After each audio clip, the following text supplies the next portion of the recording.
ఈ రోజే డౌన్లోడ్ చేయండి. మీ ఫేవరెట్ షోస్ చూడండి.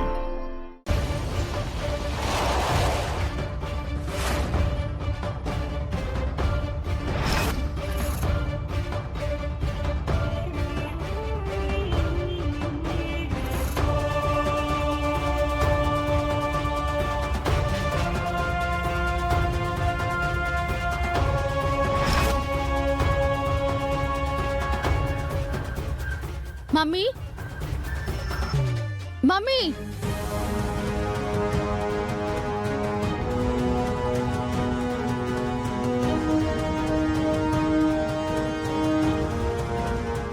ఏంటండి ఇలా చేశారు? ఏంటి మమ్మీ ఇదంతా? ఏం జరిగింది? Something is wrong.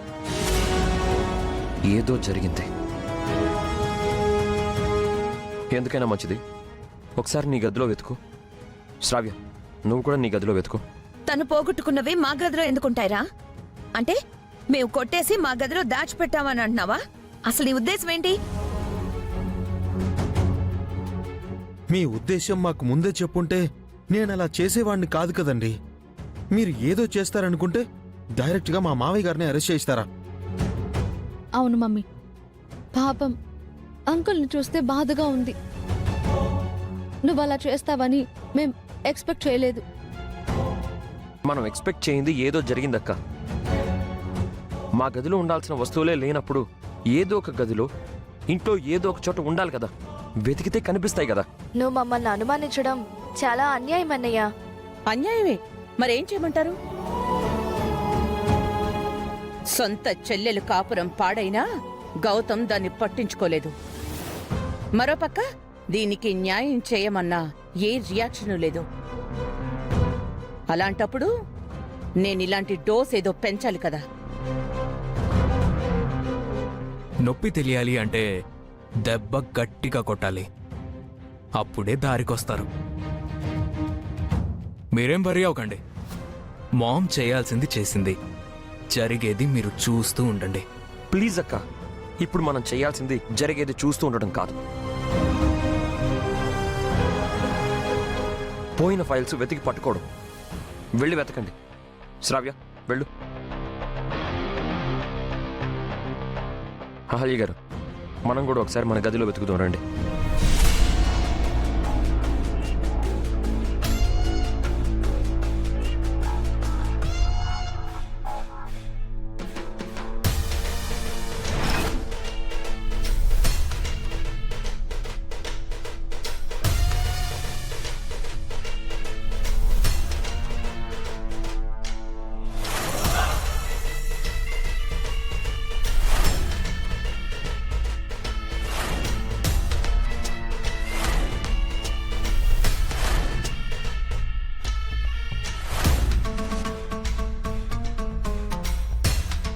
దీనంతటికీ కారణం నేనే అని తెలిస్తే ఇంట్లో వాళ్ళు చంపేస్తారండి.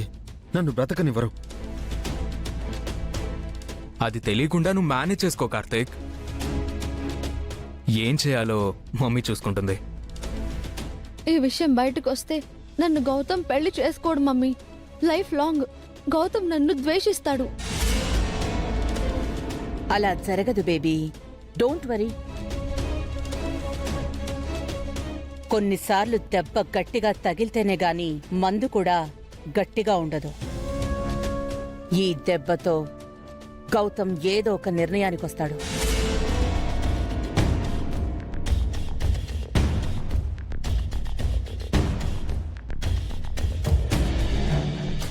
గౌతమ్ అహల్యని వదిలించుకుని నీ మెడలో తాళి కడతాడు.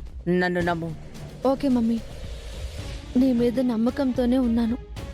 అలా జరిగితే నేను హ్యాపీ. నాకు మాత్రం ఇది హ్యాపీ ఎండింగ్ అవుతుందని అనుకోవట్లేదు. మెడకు చుట్టుకుంటుందనిపిస్తుంది. టెన్షన్ అవ్వ కార్తీక్, అంతా మమ్మీ చూసుకుంటుంది. వెళ్ళరండి.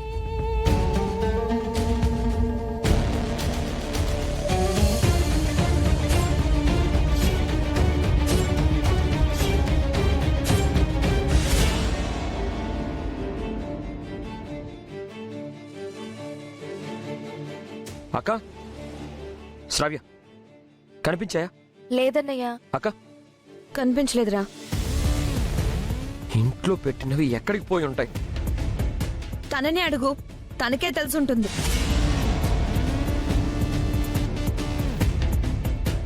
నాకు నిజంగా తెలీదండి. అంతా అయోమయంగా ఉంది. నా చేత్తో పెట్టిన బ్రీఫ్ కేసులోంచి అసలు వాటిని ఎవరు తీసుకెళ్లారో నాకు అర్థం కావడం లేదు. ఎవరో ఇదంతా కావాలని చేసినట్టుంది. ఆపు నీ దొంగ ఏడుపులో నంగి నాటకాలు. ఏదైనా వస్తువు ఇచ్చినప్పుడు జాగ్రత్తగా చూసుకోవాలని తెలీదా? నీ వల్ల మా నాన్న అరెస్ట్ అయ్యాడు. మా అమ్మ బామ్మ కూడా ఏడుస్తూ ఉన్నారు. నువ్వు బాగుపడవు. మా ఇంటి పరువు, గౌరవ మర్యాదలు అన్నీ పోయాయి. తనేమీ కావాలని చేయలేదు కదక్క. ఎక్కడో ఏదో పొరపాటు జరిగింది. ఇప్పుడు తన మీద అరవడం ముఖ్యం కాదు, పోయినవి దొరకడం ముఖ్యం. వాటి గురించి ఆలోచించండి.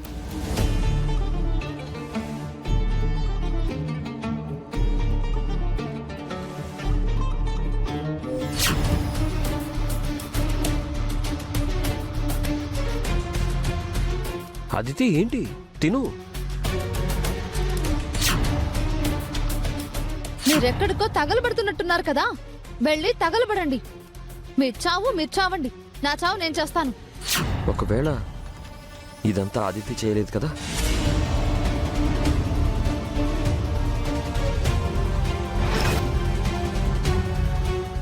ఏం మాట్లాడుతున్నావురా? అదితి ఎందుకు చేస్తుంది? తనకేంటి అవసరం? అంటే అహల్య మీద కోపంతో అదితి వాటిని దాచిపెట్టిందేమోనని.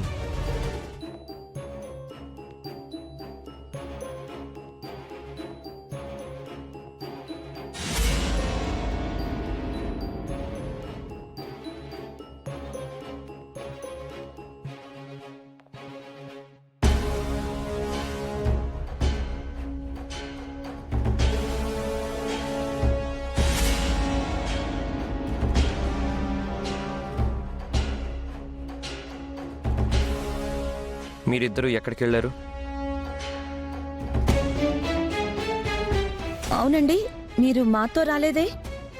అంటే మీ కార్లో ప్లేస్ లేదు కదా, అందుకని మేము వేరే కార్లో వచ్చాం. వేరే కారులో వస్తే మా వెనకాలే రావాలి కదా. ఇంతసేపు ఎక్కడికి వెళ్ళారు? క్యాబ్లో వచ్చాం గౌతమ్. అది బుక్ అయి రావడానికి ఇంత టైం పట్టింది. సరే, ఇలా అడుగుతున్నానని ఏమనుకోక అదితి.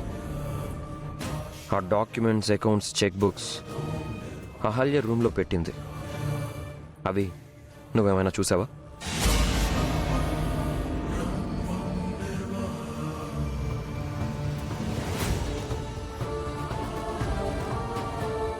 చూసావా అని అడుగుతున్నావా లేదా తీసావా అని అడుగుతున్నావా గౌతమ్? తీసావా అని కాదు, చూసావా అని అడుగుతున్నాను. నీ టోన్ నాకు వేరేలా అనిపించింది.